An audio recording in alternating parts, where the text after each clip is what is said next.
اللہ نہ کرے کہ صورتحال مزید خراب ہو جاتی ہے تو ہفتے بعد ہم ایک ایٹمی وار کی صورت میں، یعنی ہم ایٹمی دھماکوں تک پہنچ جائیں گے.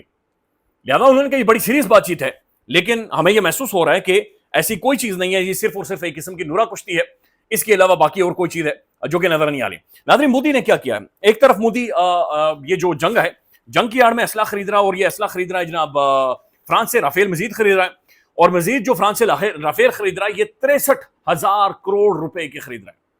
63,000 کروڑ روپے یا انڈین روپیز ہیں، بہرحال اتنی اماؤنٹ ہے. یہ مزید رافیل خرید رہا ہے. اور دوسری طرف ابھی جو رشیا سے میزلز انہوں نے لیے ہیں، یہ تقریباً 260 کروڑ اس کے اندر مزید مودی نے پھینکے. 260 کروڑ انڈین روپیز مزید، اور رافیل 63,000 کروڑ. انڈیا وہ ملک ہے جہاں پر صاف پانی نہیں ملتا، جہاں پر باتھ روم بنائیں گے اس کے اوپر پولیٹیکل کیمپینز ہوتی ہیں.